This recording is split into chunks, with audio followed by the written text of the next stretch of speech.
That's reputation for you, isn't it? Right, let me get myself geared up. Okay. How's your reputation today?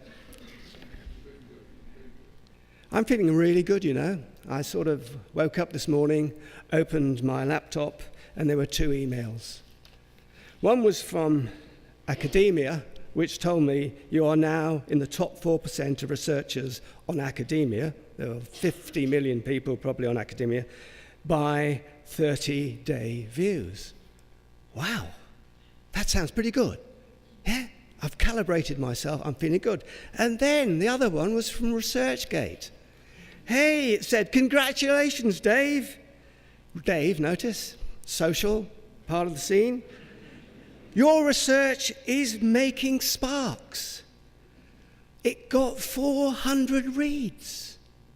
Why don't you look at your ResearchGate score, this overarching reputational figure? I go and look, 37.13. It was 37.11. I better have a look at my competitors. How are they doing? My brother's still beating me. Right. I'll look tomorrow. I'll add another publication. The whole thing is stoking up. It's like a game, except it's a scholarly, it's an academic game that has only been around about 5 years.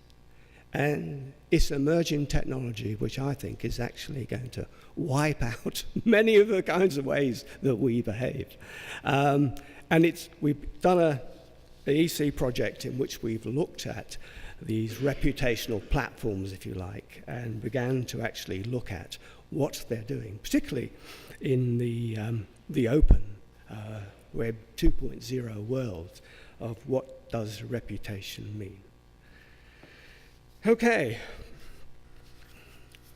Well, reputation couldn't be more important. The main currency for the scholar is not power, as it is for the politician, or wealth, as it is for the businessman, but reputation. It's true. Reputation is absolutely ingrained. It is the business I am in. Yeah? Yet we very rarely, until recently, talk about reputation. Impact, all of those things. But the big word is reputation. Yeah? It's the holistic, it's the homogeneous word. Reputation. What makes my reputation? Reputation matters, and the digital world offers us plenty of opportunities because it's visible, it's transparent, you have a global audience. You can't have a reputation unless your peers accredit you with one. They do that by citing you, by using your material, they do it by all other kinds of ways. So this is absolutely critical. Now, the interesting thing, and this is interesting for publishers, is in fact, as we will see, that publishers have largely been associated with the reputation obtained by publications. Yeah? And as we can see, we're moving out of simply publications into a world full of metrics, full of activities, and publications are going to actually shrink as the gold standard, if you like, of reputation.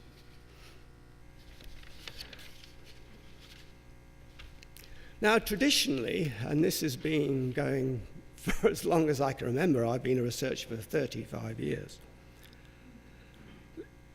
Traditionally, it's been built around one scholarly activity, research, one output of that activity, publication in high impact factor journals, and on one measurement of that output, citations. A once bibliographic tool defines scholarly reputation worldwide, and we know it has warts, and we know it has loads of them, but we still use it as an indicator. Now, the interesting thing is, if in anything, this practice is becoming more endemic. As the Chinese, Malays, Russians, when they join this kind of scholarly club and want to show their reputation, they are simply supporting the same old traditional ways. They come in. What really counts? H-index. What really counts is citations, is publications in there. So at the same time as you have this change, you also have a behavior that in fact is widespread and seemingly endemic. Collision of two worlds coming up. Appointments are made on H-index scores. I mean, personnel departments do. You go to Malaya, they'll say, well, you don't make a professor unless you've got a score of X, and so on. So there's lots and lots of this. It is a case of publish in high-impact factor journals or perish. The tail wags the dog. Such a narrow view of reputation suits publishers, perhaps the purveyors of papers, but marginalizes all other scholarly activities. Do you think the only thing we do is research? Do you think the only thing we do is publish? Do you think the only thing we do is cite? No. It skews scholarship and academia. Not surprisingly, poor teaching quality and universities, which is a big concern with the EU at the moment, is such a big issue. And we think that, in fact, we can resolve it all by looking at impact. Well, it's bigger than impact. The harbinger of change. Open science, disruptive, collaborative sharing technologies, open access, open data, open lab networks, citizen science gives rise to new ways of scholarly working. Dissemination, measurement, and ushers in new actors. Yeah? Scientific reputation is going to have to fit that. It's going to have to get into line. We need a more inclusive definition of scholarly activities that not only emphasizes scientific excellence through high-impact factor journals, but also covers other key activities, teaching, mentoring, peer reviewing, collaboration, and outreach. We're going to have to open out our definition now. The world has opened out. We are not in a cul-de-sac anymore. And then there's a new profile of scholars. We're all researchers today. We're all citizen scientists. We're all connected to the big, fat, exclusive, once exclusive information pipe. And we can get the same access. It's a level playing field. Open access is providing that. We can have many of the world's top journals on our smartphone. So, I know the EU particularly are trying to empower citizen science because they feel this is a great motor, a great driver, and all the rest of it. So how can we give them reputation? How can we give them the prizes? And then we need to take account of new formats, conducting, publishing, collaborating, sharing, and disseminating scholarship, blogs, social media, online communities, and MOOCs. This takes us to the project, which we're doing, and there is the publication that comes out of it. EU are clearly interested in the open world, and clearly they're interested in the impact this has in terms of reputation. Just 5 years ago came a novel social networking services and tools used by scholars, ResearchGate's an example, to support and enhance their everyday work. But they also provide the ability to build and showcase reputation, which I was just talking about. The project had 4 stages. We first did, and I think in a way this is perhaps the most important bit of the work we did, even though it's sort of a bit more theoretical, is in fact we did an audit of scholarly activities, and we looked at those activities that actually had a reputational function, that could be actually made into a reputational score. We then looked at what existing reputation platforms and mechanisms they were and how they, in fact, they met the criteria of this new concept of scholarly activities in the digital world. We then took out our research to 4 countries, users in 4 countries at least, and asked them what they thought. And then finally, like all EC projects, we had an expert workshop with policy recommendations. So that's really just going to dive into bits and pieces of this study. There's lots of stuff published, so you can do that. Now here is a kind of very broad overview of the kinds of areas, the major areas, the scholarship of research, the scholarship of integration, the scholarship of application, the scholarship of teaching, the scholarship of co-creation. These are, according to experts, the key main areas. And research, you could see, accounts for nearly half of all the activities, examples of which are on the final column. The scholarship of integration, a fifth. Scholarship of application, a fifth. Teaching, less than a fifth, and scholarship of co-creation, about a tenth. There were something like 55 activities which we identified which would have reputation accruing characteristics, okay?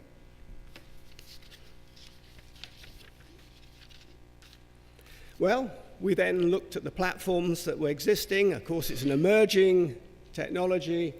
New ones are coming all the time, and we identified 25.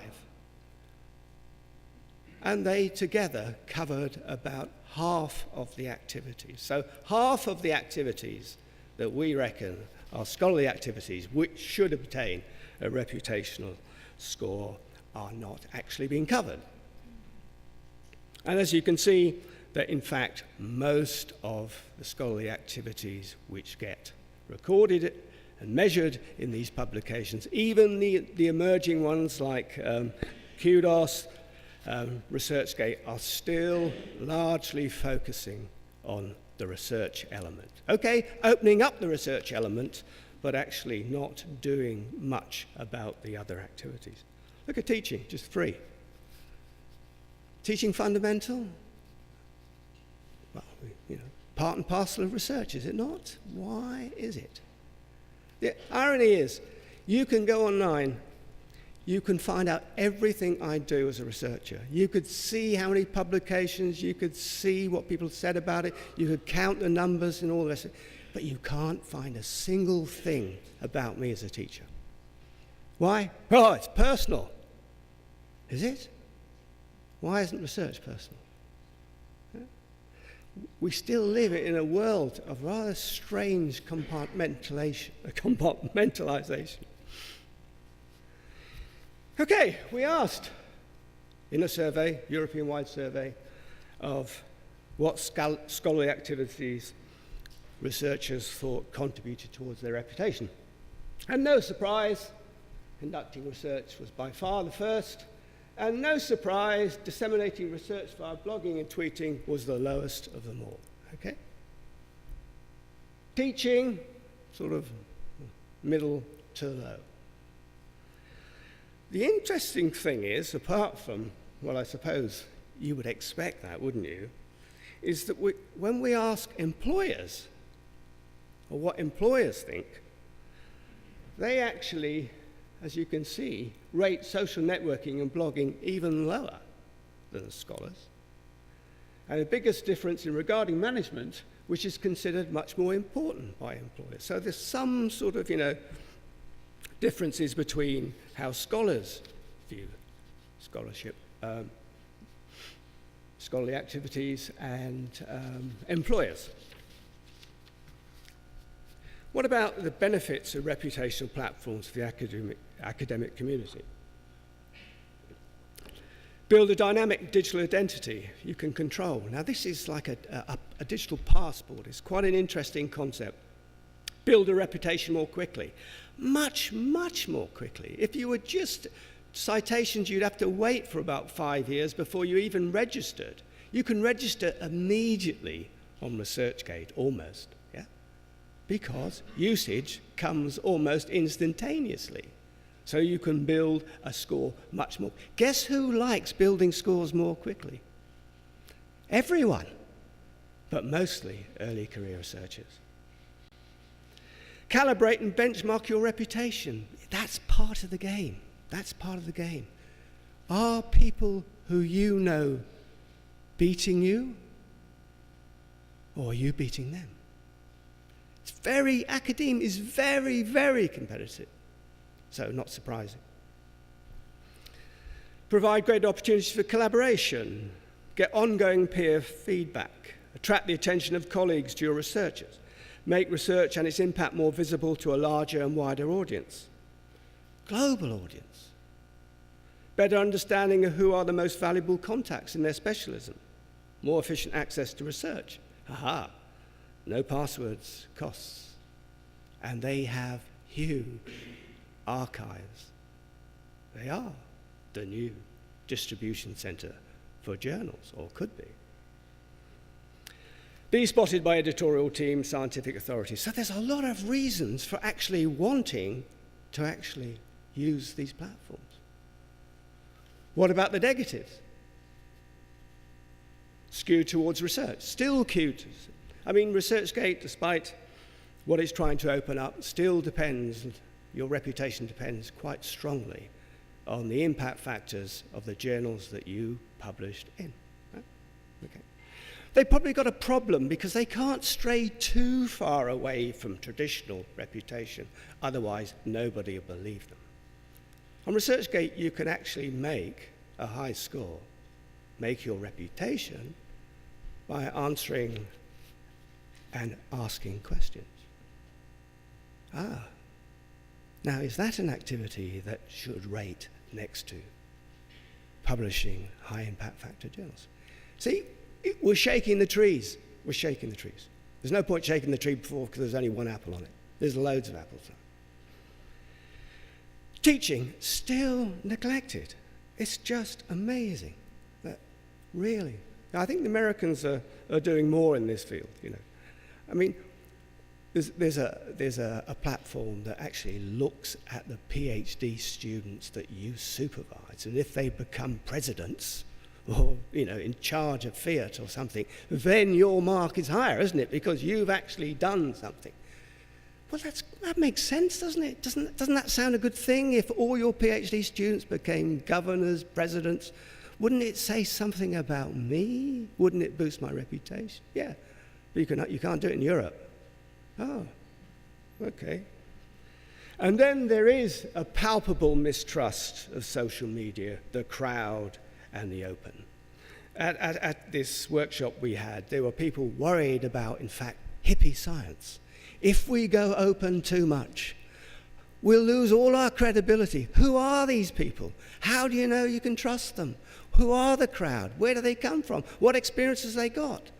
What qualifications can they have for saying this? Who's policing the crowd? Okay. So, one or two people said, well, all the top European scholars will leave and they'll go to a refuge like the United States or Canada where they were still maintaining discipline in the crowd. So there's issues about this. And then there's very little in the way of institutional support. This might be changing because people are offering institutional packages. But in all the European universities we looked at, deans, vice presidents, people in charge of research were not saying, hey, get involved in this because we think this is going to be part and parcel of your reputational management. They weren't doing that. Then there's a transparency issue. ResearchGate, they won't tell you how they calculate their scores. Because they say, because you'll game it. Well, people are already gaming the system and so on. But you can game citations, can't you? They're not clean. Citations aren't clean.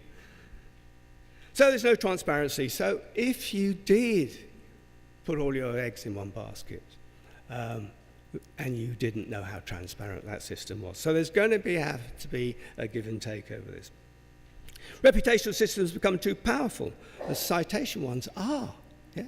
So we could be replacing a huge power, which was just, wider. And then there's the Tower of Babel, confusing multiplicity of ways of providing recognition for scholarly work. We liked it when there was only one way, did we? And now the reputational systems are actually vying with each other to establish their own reputation. So this is quite interesting times. And then there's the balkanization of reputation. Scholars pick the reputational system that shows them best. People do that with H indexes, Google Scholar Citation H indexes or somebody else's, and you score. Yeah?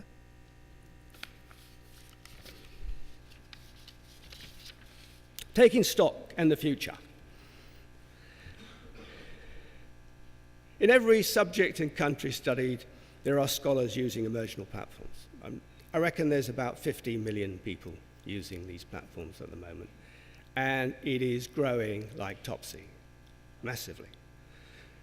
When we started, ResearchGate had 800,000 users. Today, it has 8 million. Now, that's a pretty good growth rate, isn't it? And as you can see, once a few people get in, then others are sirened in because they're not in there, and everybody else is in there. And why are you? It's a bit like in the UK, there was a time index of universities, and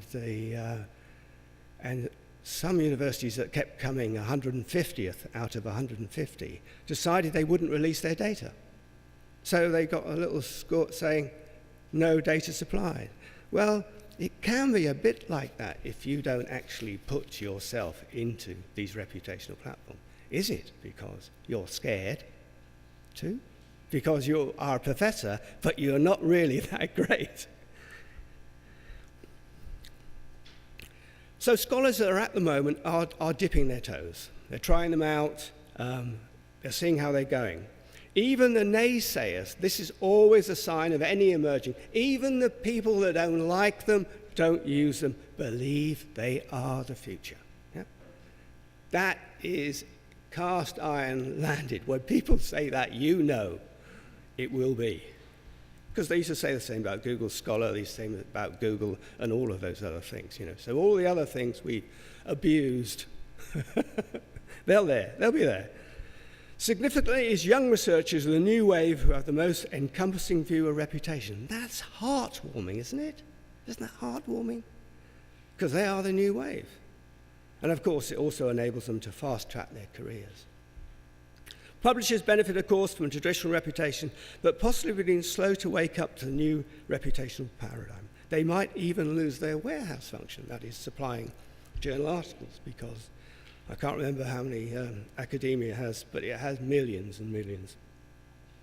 Case of parallel universities. Impact factors have never been so important, but a giant is awakening. And so far, the universities have not collided, but it's just a matter of time. And an intake year is just 7 weeks, so the time isn't going to be much. Consensus view of the workshop. This was the workshop we had after they looked at all the data. These all top quality people felt that there was going to be that the actual changes were going to be marginal and incremental. This because there are big obstacles to change. Noticeably, it is a conservative, massive global system that has to change. You can't just change it in Europe, yeah? Because research doesn't just operate within Europe, it operates globally, and you're going to have to take everybody with you. But a combination of factors will ring the changes. The unevenness, unfairness of the existing system. It is unfair to people that largely do teaching. Yeah? It really just services one type of academic. And they get all the top jobs. The digital inevitability, here that is, look at that. Academia is also just going through the roof. Increasing consumer pressure to change. There'll be the lobby in the UK, because we're charging 9,000, is already there. Parents, employers, and all the rest are not going to allow reputation to be determined in the narrow way that it is, because it doesn't impact upon their students. Convenience of access and availability of information. Policy directives, the EEC is really pushing this along the line. And of course, you're like a moth attracted to the light. You can't get out. And that's it. There are some more publications and all the rest of it. And, we spent about 9 months doing this, another 6 months thinking about it. But this is big. This is big. I've seen lots of big things. I've been in this business 35 years, and this is going to change things. And interestingly enough, the people doing the changing were pure players. They were actually outside of the traditional publishing world. Thank you very much. Thank you. Stay here. Thank you, David. I mean, it personally made me thinking about the importance of ISI and book metrics twice.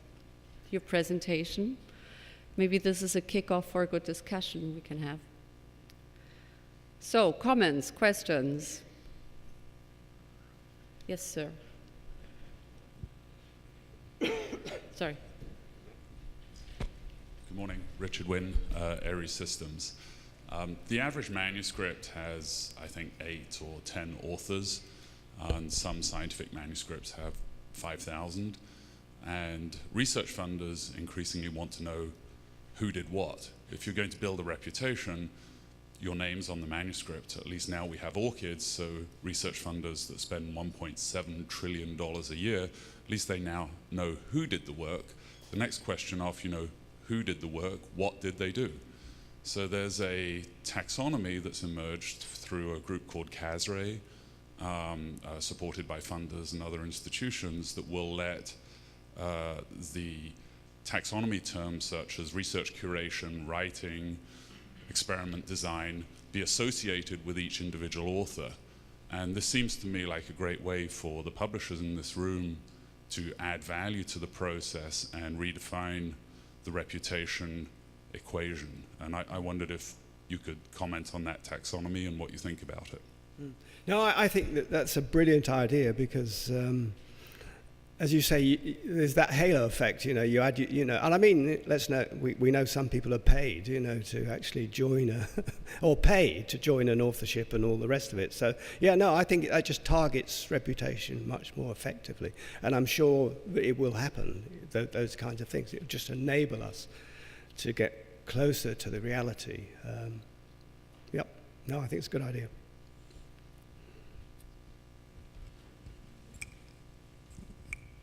So, did your group have any interesting ideas on how to assign a metric for good teaching?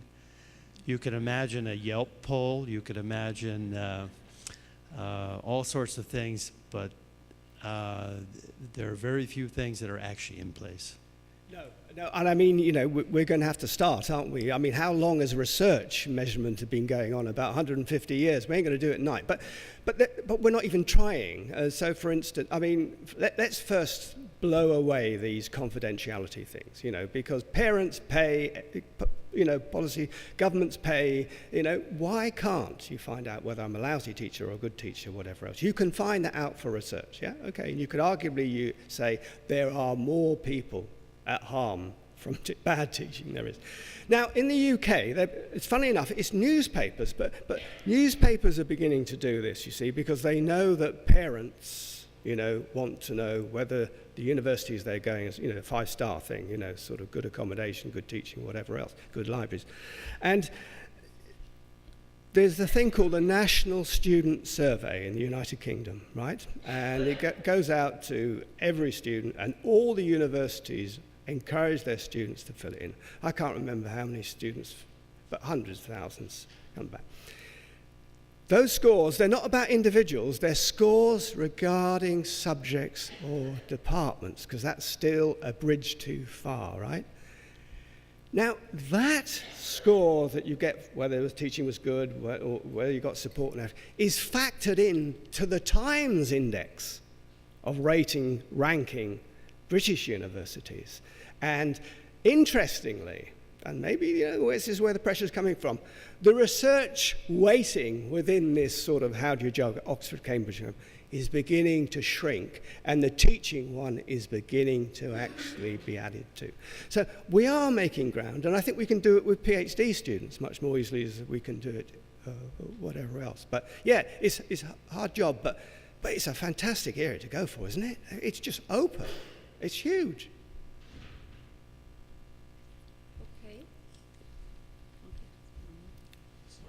I'll just comment on that again. Richard Wynn from Aries. I mean, my daughter's in college in the US, and she can look up every single professor on some website. I don't know what it is, and all the students are commenting on their teachers right now. So there is a lot of student review that's going on, not authorized, and I'm sure the same is for Germany and everywhere else. This is happening. Yeah, but in a very informal way. Yeah, but I'm sure that people in the decision-making positions, that they do take a look at these informal measures or platforms too. Yeah. So one more question. The last. Frau Scholz may choose the last question. Hi, so I just wanted to urge a note of caution on teaching assessment, because certainly these informal websites like ratemyprofessor.com, I think it's called, the problem that I see with them is they're very much focused on student feedback, current student feedback. And what makes happy students is easy courses and high grades. And so it can end up with a downward pressure on the quality of teaching, which is the opposite of what you really want. Yeah, I don't think that's any different from research. I mean, research doesn't come with it's not squeaky clean, is it? I mean, we're not looking for a squeaky clean environment. And in the end, I mean, I know there's a big sort of a lot of people you see in the chat rooms and things are feeling that we're all going to be driven by algorithms and metrics and numbers, and they're really terrified about that. Yeah. But we will be. Okay. Well, as for all talks, after great talk, there's more room over lunch. So recharge your batteries and have a good conversation. Thanks very much.